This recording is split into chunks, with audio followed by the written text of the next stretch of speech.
Hi guys, today I'm going to show you how to use the hatch on your Model Y. All right, so from the rear of the vehicle, you just walk over to the middle of the hatch and you feel for the little rubber pad and just press it.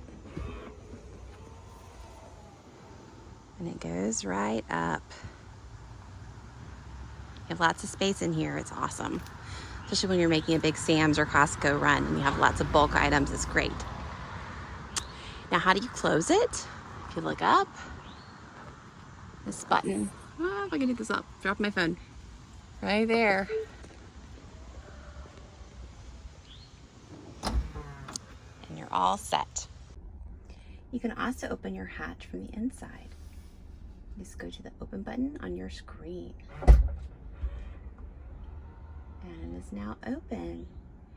And you can close it from inside as well, which is really great for grocery pickup.